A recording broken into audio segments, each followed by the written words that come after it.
നിങ്ങൾ ചോദിക്കുന്നതിന് മുമ്പ് തന്നെ നിങ്ങളുടെ ആവശ്യം നിങ്ങളുടെ പിതാവ് അറിയും.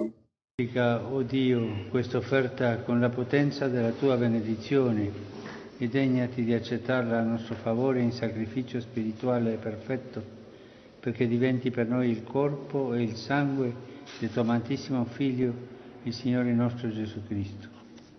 നാളെ ഞായറാഴ്ച എറണാകുളം അങ്കമാലി അതിരൂപതയിലെ ദേവാലയങ്ങളിൽ ഏകീകൃത കുർബാന അർപ്പണത്തിന് സാക്ഷ്യം വഹിക്കാനാകും വിശ്വാസികൾ എത്തുക. എല്ലാ ദേവാലയങ്ങളിലും വത്തിക്കന്റെ കൽപ്പന പ്രകാരമുള്ള ആ കുർബാന അത് കിഴക്ക് മദ്ഹബയ്ക്ക് അഭിമുഖമായി നിശ്ചിത സമയക്രമത്തിൽ തന്നെ നടക്കണമെന്നാണ് രൂപതയുടെ കർശന നിർദ്ദേശം.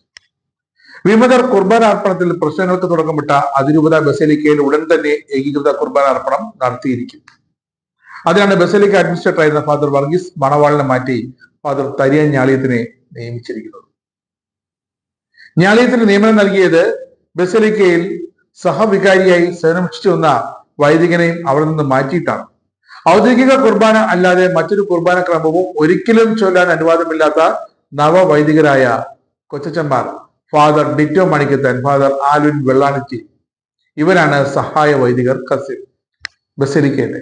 ഇനി കത്തീഡ്രൽ ബസേലിക്ക വെച്ച് വിലപേശാൻ എന്ന് വിമതർക്ക് കഴിയില്ല. കാനോനിക നിയമപ്രകാരം ഏകീകൃത കുർബാന അർപ്പിക്കുന്നവർ തന്നെയാണ് ബസേലിക്കയിലെ വികാരിമാർ എന്ന് രൂപത ഉറപ്പാക്കി കഴിഞ്ഞു. വിശ്വാസികൾക്കും അത് ഉറപ്പായി. ഇനി വിമത വൈദികരുടെ തോന്നിയവാസം ബസേലിക്കയിൽ എന്ന് മാത്രമല്ല രൂപതയുടെ കീഴിലുള്ള ഒരു ഇടവകയിലും നടക്കത്തില്ല. ഇത്രയും കാലം വിമത വിഷം പതിപ്പിച്ചിരുന്ന ഒന്നും രണ്ടുമല്ല 50-ലധികം വികാരിമാർക്കെതിരെയാണ് കാനോനിക ശിക്ഷാ നടപടികൾ ഓരോരോ ഘട്ടങ്ങളിലായി ഇതാ രൂപത എടുത്തുകൊണ്ടിരിക്കുന്നത്. ബസേലിക്കയിലടക്കം ഈ മാസം ആദ്യം പട്ടം ലഭിച്ച 8 കൊച്ചച്ചന്മാരും ഏകീകൃത കുർബാന അർപ്പിച്ചിരിക്കും.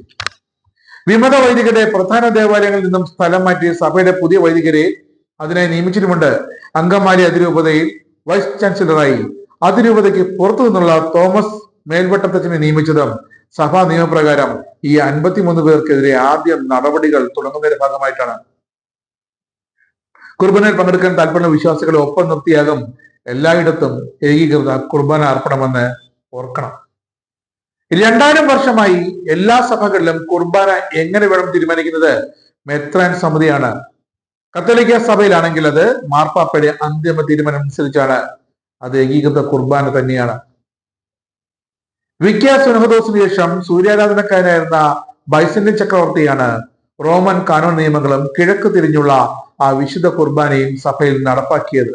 കർത്താവിന്റെ കൽപ്പനയോ തിരഞ്ഞെടുക്കപ്പെട്ട തന്റെ അപ്പോസ്തലന്മാരോടായിരുന്നു, അല്ലാതെ എല്ലാവരോടുമല്ല. അതുകൊണ്ട് തന്നെ അപ്പോസ്തലന്മാരുടെ പിൻഗാമികളായ മെത്രാൻ സംഘമാകുന്നു കർത്താവ് പറഞ്ഞതല്ലെങ്കിൽ കർത്താവ് കൽപ്പിച്ചത് എങ്ങനെ ചെയ്യണമെന്ന് തീരുമാനിക്കേണ്ടത്.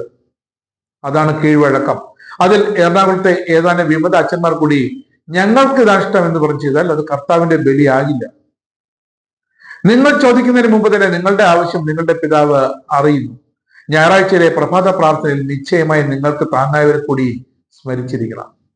അവർക്ക് വേണ്ടി നിങ്ങൾ പ്രാർത്ഥിക്കണം. പക്ഷേ അതിലൊന്നും ഈ വിമതക്കൂട്ടം പെടാൻ അർഹരല്ല എന്ന് ഓർക്കുമ്പോൾ വേദനയുണ്ട്, വിഷമമുണ്ട്. ഏറ്റവും നിസ്സാരമായി ജീവിതത്തിൽ നിന്നും മാറ്റി നിർത്തപ്പെടുന്നവർ ചിലപ്പോഴൊക്കെ വിശ്വാസികൾക്കിടയിലും ഉണ്ടാകാറുണ്ട്. സമൂഹത്തിൽ നിലയും വിലയും ഇല്ലാത്തവർ, തിളങ്ങുന്ന വസ്ത്രങ്ങളുടെ പുറമോടികളാൽ അലങ്കരിക്കപ്പെടാത്തവർ, ഉയർന്ന ജോലിയോ പദവിയോ അവകാശപ്പെടാനില്ലാത്തവർ, അങ്ങനെ കുറവുകൾ മാത്രം കണ്ടുപിടിച്ച് എപ്പോഴും നാം കൈ അകലമിട്ട് നിർത്തുന്ന ചില വ്യക്തിബന്ധങ്ങൾ. എന്നാൽ ജീവിതത്തിലെ ഏറ്റവും ആവശ്യ സമയത്ത് യാതൊരു ഉപാധികളുമില്ലാതെ അവരെനിക്ക് ഉപകാരമാകുമ്പോൾ, നിർണായകമായ സാഹചര്യങ്ങളിൽ സ്നേഹത്തിന്റെ ഹൃദയമുദ്ര പതിപ്പിച്ച പ്രവൃത്തികളിലൂടെ അവരെന്നെ താങ്ങി നിർത്തുമ്പോൾ, അപമാനിച്ച നാവ് കൊണ്ട് തന്നെ ഞങ്ങൾ അറിയാതെ അവരെ അനുഗ്രഹിച്ചു പോയിട്ടുണ്ട്. പക്ഷേ വിമതരങ്ങനെയൊന്നുമല്ല. അവർ ഇതിനും പുറത്താണ്. സഭയ്ക്ക്, വിശ്വാസികൾക്ക്, സമൂഹത്തിന്, ഈശോയ്ക്ക് പോലും അവർ ഉപകാരമല്ല. പരമാവധി തട്ടുകേട് മാത്രമാണ് ഉണ്ടാക്കിയിട്ടുള്ളത്, ഇനി അങ്ങോട്ട് ഉണ്ടാക്കുന്നത്. സഭ അത് താങ്ങാനോ സഹിക്കാനോ പൊറുക്കാനോ ആകാത്ത അവസ്ഥയിലേക്ക് എത്തിയിരിക്കുന്നു.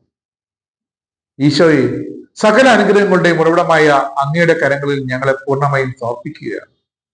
ഞങ്ങളുടെ കുറവുകളെ പരിഹരിക്കുകയും അങ്ങയുടെ സന്തോഷവും സമാധാനവും ആത്മസംതൃപ്തിയും കൊണ്ട് ഞങ്ങളെ നിറയ്ക്കുകയും ചെയ്യണമേ. അപ്പോൾ ഈ ലോകത്തിന് മുന്നിൽ എത്ര നിസ്സാരമായിരുന്നാലും, ഞങ്ങളുടെ കഴിവുകളും പ്രവൃത്തികളും എത്ര ചെറുതായിരുന്നാലും, അതിൽ അങ്ങയുടെ സ്നേഹം നിറച്ച് വിളമ്പി സംതൃപ്തരാകാനും ചുറ്റുമുള്ളവരെ സംതൃപ്തരാക്കാനും ഞങ്ങൾക്ക് സാധിക്കുക തന്നെ ചെയ്യും.